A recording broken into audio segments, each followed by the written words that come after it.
Sonic the Hedgehog 3 is what many people call the best classic Sonic game. From its expansive and in-depth story to its whopping 12 levels compared to Sonic 2's 8. Or maybe it was the fact that the game was literally split in half to meet with a McDonald's deadline? Really? But, is it really?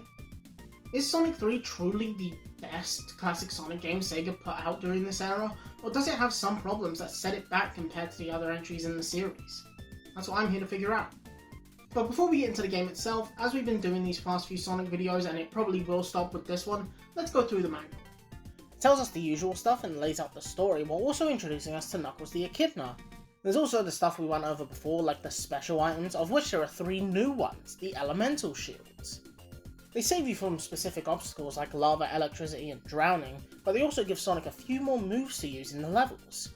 The Fire Shield lets you perform a dash in the air, the Electric Shield draws in rings and lets you do a double jump, and the Bubble Shield lets you breathe underwater and perform a bounce attack. And funny thing about the secondary abilities that the shields give, these abilities would eventually become part of Sonic's base moveset, like the double jump, the bounce attack, and the air dash. We also see the new special stages for this game, Blue Sphere, but I'll get more into that once we play the game. Speaking of, how about I stop yapping and actually play the game? The first thing you see when you start the game, besides the main menu of course, is actually a data select screen. Yes, gone are the days of playing an entire game all the way through. In Sonic 3, you can play the game for a bit, stop playing, and come back the next day and continue where you left off. I know other games did this before, but hey, this is a video about Sonic 3, not Greg Norman's golf power. Once you choose your save file, you're thrown into a cutscene of Sonic and Tails approaching Angel Island and Sonic turning Super, establishing that this game takes place directly after Sonic 2, before promptly getting knocked out of the form after being caught off guard by Knuckles, who steals the emeralds and runs off.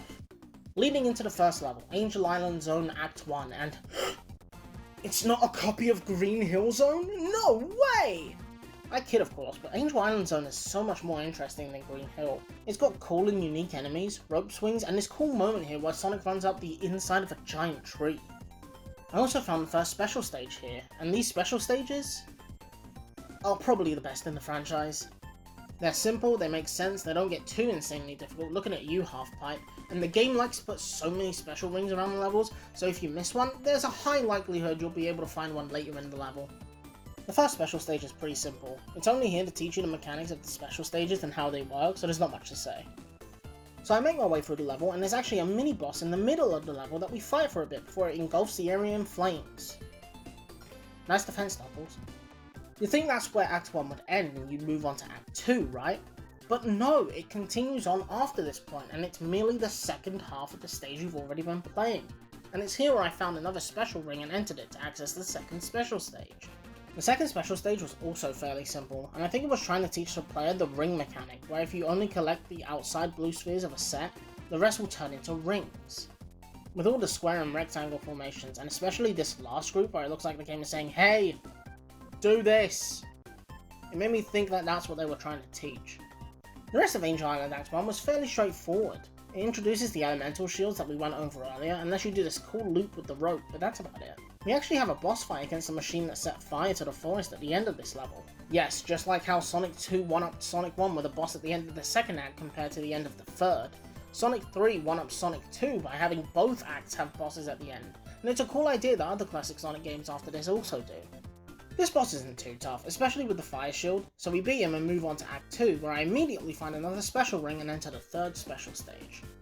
This one is also fairly straightforward in both the placement of the spheres and the layout.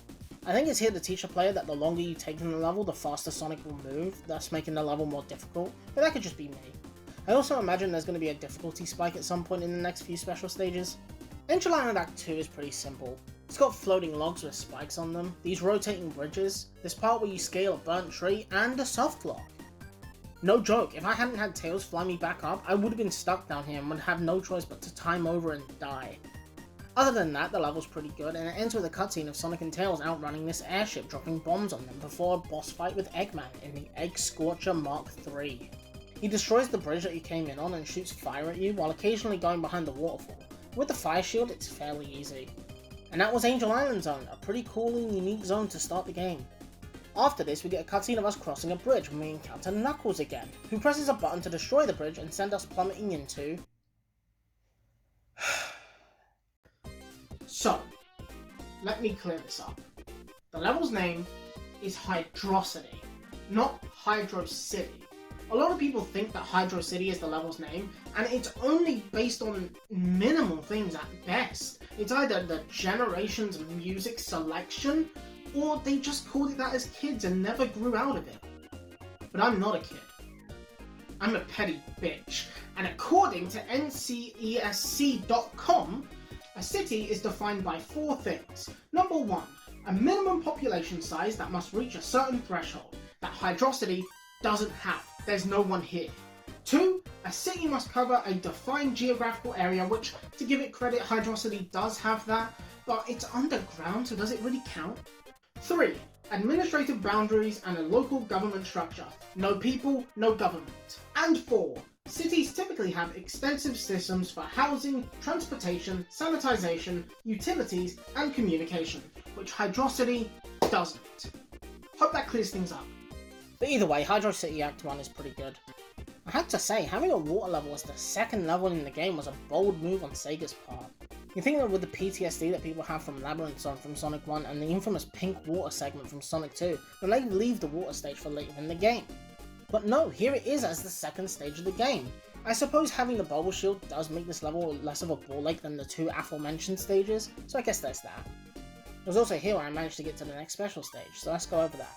This one was probably also supposed to teach you the ring mechanic, but also adds a brand new mechanic to the special stages. Jumping. Spectacular discovery, I know. Other than that, this one was fairly straightforward, but I imagine the difficulty spike is coming sometime soon. And now we're on to the Act 1 boss. It rolls down the half pipe you're in to attack you, after which he starts spinning this pole, causing the water to move and Sonic gets sucked in. But a couple of hits and he goes down. Act 2 starts with you needing to outrun this wall before it crushes you, and as a kid I remember struggling a lot on this segment, but now that I'm older this part was a breeze. Act 2 doesn't have too much that Act 1 didn't already have. The only new things that come to mind are these spinning platforms, these hand grabby things, and these moving blocks, but that's about it. And you know the drill, a new act means a new special stage to complete, so let's go. And this one was interesting. You're supposed to leave a path through the entire stage because you have to do a full loop, which is what I think this one was trying to teach you. You know, the fact that all the special stages are on one sphere that you can loop around. It's got a fairly tricky layout to get down, but once you do, it's not so bad. And I found another one, so let's get that one done too. This one was tough because the layout was annoying as balls to figure out, but I managed to get through it. And it's at this point where the special stages get a lot less interesting. If something does pop out at me, I will talk about it, but from this point on, there's not really much. And now we're on to the Act 2 boss with Eggman in the Egg Vortex. He uses the propeller on his Eggmobile to create a vortex of water up to him that can suck Sonic up into it and damage him. He also drops these bombs that create explosions in the water that you can use to jump up and hit him. And that's Hydrocity Zone done, a water level in a Sonic game done pretty well. The next level up is Marble Garden Zone, and it is one of the more forgettable ones for me. But more about that in a minute, let's get the last Chaos Emerald. This last special stage wasn't too special, unfortunately. I think it's supposed to serve as a sort of victory lap as you get the last Chaos Emerald, which I did, and until a decent bit later, there's not much to say about the special stages anymore. But either way, we get the last Emerald, unlock Super Sonic, and return to Marble Garden Zone Act 1, which as I said earlier, was forgettable for me. Honestly, I sometimes forget this level is even in the game at all. I mean, it's got some good ideas, like the things you can spin dash to make platforms appear, these fake spike enemies, which, why would I jump on these to begin with game? They're spikes. These huge swinging spike balls, and these platforms that can increase or decrease in height as you run on them, which funnily enough come back in Generations as a side mission. The Act 1 boss was fairly simple with Super Sonic, so there's not much to say in terms of that. Act 2 wasn't much different either, the only new things really being these pulleys. It makes better use of the spinning platforms, even though they like clipping through walls. And these faces that shoot arrows at you. Honestly, I think my biggest problem with Marble Garden Zone is the fact that it all feels samey to me. So many parts of this level almost look identical to each other, so it makes me feel like I've gone in a loop instead of actually making progress. The boss here is actually so cool. It starts with Eggman in the Egg Drillster Mark II destroying the very ground that Sonic is standing on. Then Tails carries Sonic while flying, allowing him to hit Eggman and beat him. I love that boss because it gives Tails something to do, other than follow Sonic around and getting crushed. And with that, we're a quarter of the way there, and the next stage up is Carnival Night Zone. First of all, why is there a carnival on Angel Island? It's not like Knuckles ever goes there, and I know damn well the Chow definitely aren't. Secondly, when it comes to casino stages in Sonic games, this one is unfortunately not that great. For example, Casino Night Zone from Sonic 2 utilizes Sonic's weight and momentum well to create a fun and fluid level that you could realistically beat in a short time. In comparison, Carnival Night Zone just doesn't. I mean, sure, it has some things to help, like the bumpers and balloons, but this level is way more simple and not as in-depth as Carnival Night Zone. And the boss of this level, my god, the boss of this level. You can't damage him directly, instead you have to hit him in order to make him vulnerable, while this spinning top of hate bounces around the screen, destroying parts of the platform that you're standing on, and occasionally hitting the boss to cause damage. This isn't a boss, it's just luck, and luck isn't something I want in my Sonic games. And there's not much to say about Act 2 either, it just has more sections where you can build up speed, but then the level immediately stops you. It's like they looked at Casino Night Zone and said, what if we did this, but worse? It has this cool part near the end when Knuckles turns the lights off, but that's about it. And I don't even know what the boss of this level does because I beat him in 5 seconds. All in all, a really disappointing stage. Fortunately, he's followed up by Peak, baby! Woo! This right here, this is the best level in the game. And how can it not be? It starts with you snowboarding down a goddamn mountain before falling into an icy cavern with crushing blocks, snow blowers, and many icy ravines. There are also these swinging platforms that swing higher the faster you approach them, and a block of ice that you push and then ride down to break a wall. The boss of this level isn't too special, he just surrounds himself with ice blocks and as Supersonic it's a breeze, but look at that background! That might be the most beautiful thing I've seen in these games. And luckily for us, Act 2 takes place entirely outside, so we can look at it the entire way. Act 2 also has these trampoline platforms and these penguin enemies that always reminded me of Sonic Advance. The boss of Act 2 was simple. Eggman tries to freeze you with the Egg Thruster, but with Supersonic you can just avoid that and move on to the launch base zone. One thing I will say about this level is that it looks great. It's Eggman's main base of operations and it's where he's rebuilding the Death Egg, which you can actually see in the background. But unfortunately, the rest of the level isn't that great. It's got annoying enemies, annoying traps, and a confusing layout, and it has the same problem that Carnival Night Zone had. That being the level letting you build up speed and then boom, an enemy, or it just stops you dead in your tracks. And the Act 1 boss is probably the least unique one in the game. All it does is fly around with these swinging spike balls and that is it. And Act 2 isn't really that much better. It's got tubes, and that is literally it. The boss was boring as well. All he does is shoot cannonballs at you while raising a platform and that is it. But it is after this boss that everything gets better. Firstly, Sonic takes control of the Eggmobile to fly it after Eggman after he flees to the Death Egg. Knuckles tries to stop us but ends up falling off of the girder he's standing on due to the rocket taking off. After that, Sonic gives chase to Eggman, leading to the next boss, the Egg Rocket, which we probably disintegrated with Supersonic. And that's not all, because the sky goes dark and Eggman drops down in one of the best Eggman machines in the franchise. Yes, I said it. This is Big Arms, and I said this was my favourite boss in the Sonic 2 video, and that point still stands.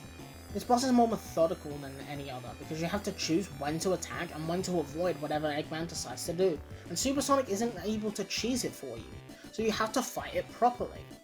Oh, and did I mention that if you die, you start from the first boss, the Egg Cannon, and have to do all of that again? Luckily for me, I've played this boss so many times that I managed to take it down fairly quickly. This boss is still one of my favourites in the franchise, but unfortunately, that's it. That's where Sonic 3 ends. Yep, that's it. Because as I mentioned at the start, this game was split in half to meet with a McDonald's deadline. So what we just played was what a lot of people got when they bought this game initially. And it wasn't a lot. Only 6 levels. Which doesn't sound bad until you remember that Sonic 2 had at least 8. And that's not including Sky Chase, Wing Fortress, or Death Egg Zone. That makes it 11. So it makes Sonic 3 as an entire experience feel half-baked. And that's because it was, and we know this now. So how about I shut up and start talking about the second half of this game, Sonic and Knuckles. Well, firstly there's this cutscene of the Death Egg crashing down onto Angel Island, followed by Tails carrying Sonic to Mushroom Hill Zone. Soon after, we see this cutscene of Knuckles leaving this cave and closing it behind him. Once he's gone, we enter the cave he closed off to see a special room. Which when we enter this time, it sends us to the Master Emerald Altar, which reacts to the Chaos Emeralds we have and powers them up into the Super Emeralds, giving us 7 more special stages to tackle. which I will be calling the Super Special Stages. The first Super Special Stage wasn't too tough, but it does introduce these yellow spheres that spring you in the direction you hit them in. Other than that, not too much of note happened here. Mushroom Hill Act 1 is a fine level, but it is a bit easy. And that's to be expected. I mean, Sonic and Knuckles was its own game after all, so it has to have an easy level to start with. But when you look at Sonic 3 and Knuckles as a whole package, it's kinda weird that after Launch-Based Zone, you know, a tough level with a 3-phase boss at the end, you get this level that heavily dials down the difficulty.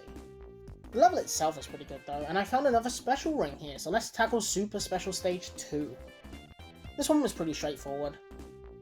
Literally, you only go in a straight line for the entirety of the level. I'd love to go into more detail, but when this is what I have to work with, there's nothing I can do.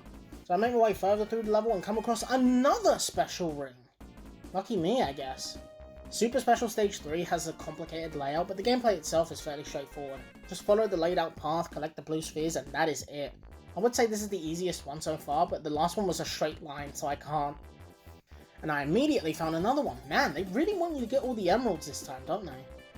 Super Special Stage 4 was weird. It doesn't have a set path, rather than you need to search for the blue spheres, and due to its strange layout, it was pretty difficult to do. After that, I get to the end of the stage and encounter the boss. He chops this tree, sending logs flying towards Sonic, but if you stand under him and hit him, he goes down really easily. Act 2 starts with the cutscene of Knuckles pulling this lever, causing wind to blow Sonic and Tails up into the level itself, where I found yet another special ring. My god, how many of these things are there? Super Special Stage 5 was fairly simple. I haven't got much to say about it. You just go forward, collect the spheres on the path, and you win. And oh my god, I found another one! How many are there in this one level alone? Super Special Stage 6 was really confusing. Once you're on the main path, the path you take is very confusing. Like, you turn left to get the spheres, and then you make your way back around, and then you have to go back. It's confusing. Play it for yourself and you'll get what I mean. Mushroom Hill Zone Act 2 is also pretty simple. The only thing of note are these vines that hold you in place, and these swing things that I can never get to work properly. Either I go too high, or I don't go anywhere at all. And oh my fucking god, I found another one! I got all 7 Super Emeralds in the first 2 levels! Why are there so many in this one stage? Super Special Stage 7 was really simple, and that confused me. I was expecting at least a few of these to be difficult, but they were all really easy. But with that, we got all 7 the Super Emeralds and unlocked Hypersonic, the form that Sonic fans won't shut the fuck up about. Like, I get it, he's cool. He flashes multiple colours of the rainbow and is a more powerful version of Super Sonic, but to quote Peter Griffin for a second, oh my god, who the hell cares? Sonic fans have been so adamant about Hypersonic returning in a future game, like, oh, maybe he'll show up in Frontiers 2, when he wasn't supposed to exist in the first place. He only exists because this game was split in half, and each half had to have their own separate set of Chaos Emeralds because they were 2 separate games. Without that, he wouldn't exist, and this game would just have Super Sonic. With that rant over, we make it to the end of the stage and encounter Eggman in the Egg Scrambler. He flies backwards as you attack him, and occasionally you have to avoid these pillars with spike balls on them, and it isn't too hard. Afterwards, we get a cutscene of this airship flying past Sonic and Tails. They grab onto it, leading into Flying Battery Zone, a fairly popular stage if Mania is anything to go by. Oh look! There it is now!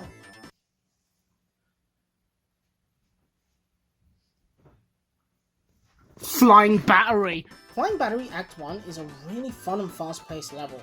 It has these launchers, these graded tubes, the monkey bars that you can climb across, and these springs that have fire spewing out of the sides. Unfortunately, this stage is fairly linear. There's only 1 or 2 moments where the path branches off, and it's not even for long.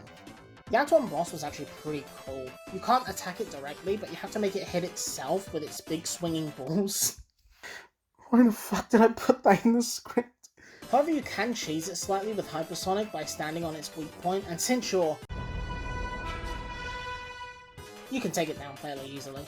Act 2 isn't too difficult. It has these corkscrews that remind me of Metropolis Zone, these chain things that carry you along a set path, these grabby things, and that is really it. And this level is just as linear as the first. I see why it came back for Mania, but as a level itself, it's kind of underwhelming. The boss of this stage is actually 2 phases. It starts with Eggman using this light to shoot a beam at you, much like the boss of Wing Fortress Zone. Once you've beaten that, then he hops into the Egg Hangar. He shimmies along the platform Sonic's on with his spiky hands and shoots fire out of his head, and he occasionally swings up for you to attack him. But I shredded him with Hypersonic and moved on to... want to play this one! This zone sucks. I'm not even going to sugarcoat it. Sandopolis Zone can be described in one sentence. Where the fuck do I go? This stage has it all. A confusing layout, annoying gimmicks like these blocks that you have to push to make them move like 2 feet, and the part where you cascade down the side of a building with a rope that you could just jump down. And not to mention the spikes that are hidden behind the animation of the falling sand. Like, how the hell was that fair? The boss of Act 1 was stupid as well. You see, you have to lure him to the edge of the arena to make him jump into the quicksand and die, which is fine, until you realise what fucking franchise we're playing. Screw using your abilities to beat the boss, how about you just stand at the edge of the arena and be like the bully of an emo kid and wait for him to kill himself? I got off track here at some point, Jesus Christ. Act 2 introduces these light switches that you need to pull to stop these ghosts from attacking you, and that is it. I'm not fucking joking. This level sucks. Act 2's boss is just as simple as Act 1. You fight Eggman in the Egg Golem as he moves. I don't actually know what this boss does because I blitzed him with Hypersonic, so yeah. Luckily we have a good level next, Lava Reef Zone. This level also came back from Mania, but unlike Flying Battery Zone, this one deserved it. This might be one of my favourite levels in this game due to its interesting level design and its gameplay mechanics like crumbling floors, since we are in a volcano, and the lava and fire based enemies and obstacles, making this level a dream for the fire shield. There's also some cool environmental storytelling, with you being able to see the crashed Death Egg in the background. The Act 1 boss is also interesting. It starts with these tentacles coming up and shooting fireballs at Sonic, which you can destroy by jumping at them. Then this big hand comes up and tries to crush you, and you have to destroy the fingers to take it down. And funnily enough, this isn't the last time we're gonna see this hand, but I'll get back to that later. Act 2 goes through a complete transformation, as we're now in a crystal cave of sorts, as we avoid geysers that shoot streams of fire every few seconds, pads that launch small spiked balls into the air at audible time intervals, large steel blocks that move up and down or side to side, and rotating blue rods with bars on them. This level is great. Lava Reef is probably my favourite level in this game. Well, second favourite behind Ice Cap. And it's clear to see why. It's got the perfect blend of high-speed gameplay and precision platforming, and there's even a part where you go through a weird curvy ramp that launches you into rings, and it's so cool! Act 2 ends with Knuckles pushing a boulder down some stairs to attack you, causing Sonic and Tails to fall down and encounter Eggman in this cool area with the Death Egg crashing into the island. This boss starts with you needing to jump between platforms as the screen scrolls and these platforms crumble. Then you need to ride these platforms down the lava, which leads you to the boss itself, Eggman in the Egg Inferno. Again, you can't damage him directly, rather you need to use the bombs he shoots out to damage him, and without a fire shield I could see this boss being fairly difficult, especially since it lasts a while. I mean, it takes 14 hits to beat him, so you're in it for the long haul. But I beat him and moved on to Hidden Palace Zone. It's less of a level and more of a straight shot to a fight against Knuckles underneath this mural depicting Super Sonic fighting against Eggman for the Master Emerald. This fight is fairly straightforward. All Knuckles does is punch, glide and spin dash, so he's pretty easy to beat.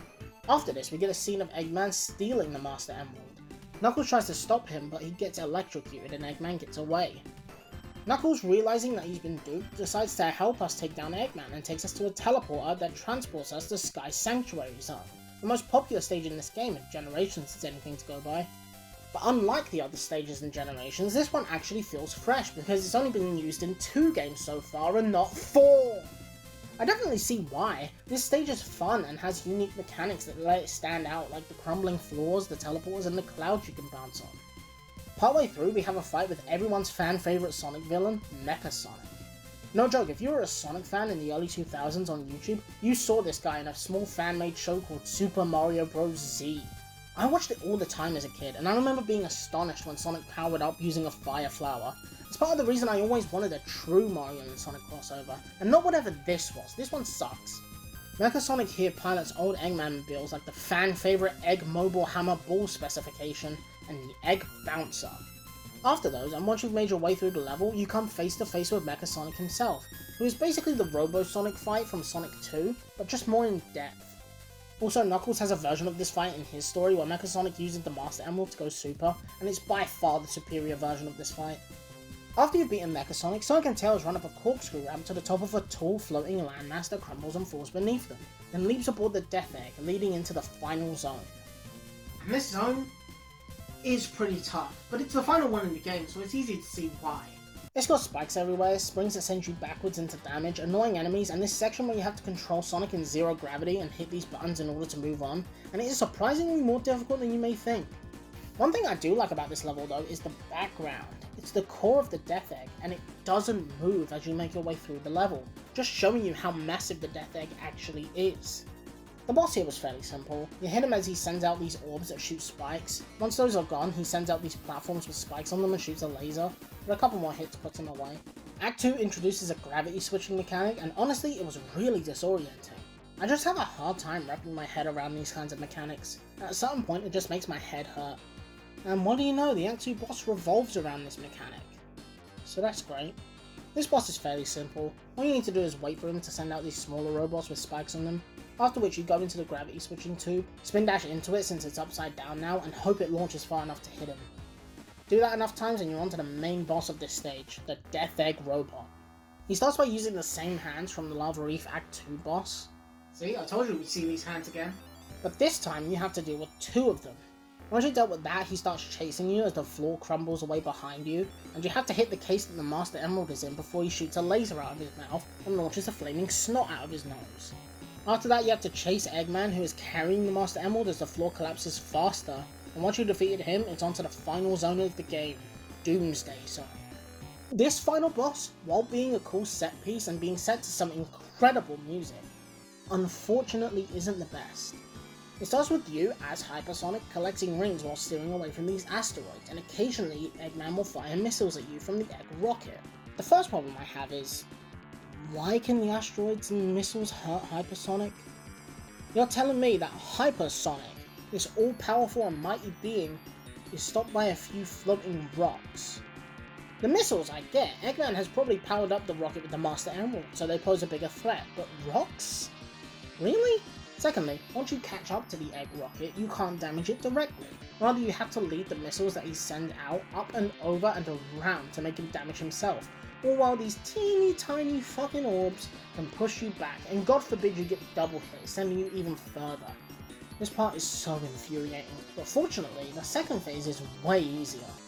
It starts with the Egg Rocket being destroyed, after which you're thrown into yet another asteroid segment, but this time there are no missiles to avoid, so you can just spend your time collecting as many rings as you can, after which you can finally attack Eggman directly. He does send you back after each hit, and he does send out these spike balls and missiles to hit you back, but I didn't find them too hard to avoid.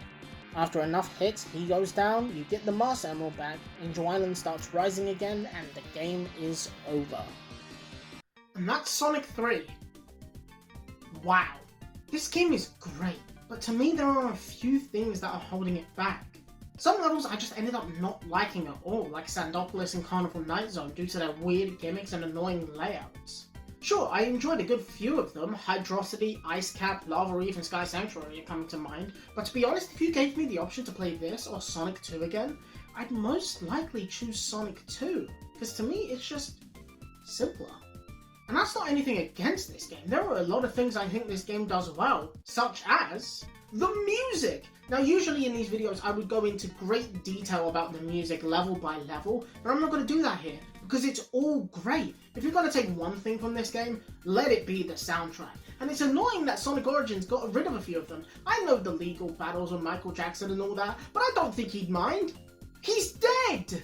Another thing this game does well is the story. It's the most in-depth story that any Sonic game has had in this era, and it's easy to see why people like it a whole lot. And remember when I said Knuckles had his own fight against Mecha Sonic where he goes super in Sky Sanctuary? Well, that's not all, because Knuckles also has his own story that takes place after Sonic 3, where he fights an Egg Robot and said Mecha Sonic. All these things make me absolutely adore this game. And all those opinions that I have of preferring Sonic 2 to Sonic 3, they might change in the next few years if I play this more and more. But right now, that's where my opinions end. And speaking of endings, this is actually the last video in what I'm calling Season 1 of the Jamcon show. I don't have a name for it yet. I've already got some ideas for Season 2. Right, some obvious ideas, like the other classic Sonic games that I'm not talking about, like the other ones on the Genesis, or maybe even Mania, who knows. But I'm also looking at Mega Man 2, the Cuphead and Shovel Knight DLCs, who knows. But just know that I am planning stuff. And I'm planning something big for the launch of Season 2. Well, not big, but big to me. So I hope you stick around, I hope you enjoy this, and if this is the first video you're watching of mine, there's a whole playlist of the other videos I've made somewhere there. If you can't find it, just go onto the channel and you should find it in the playlist tab. But either way, thank you for joining me on this journey so far. It's not ending anytime soon. I was just merely getting my feet wet with Season 1. I can't wait to see you all for Season 2.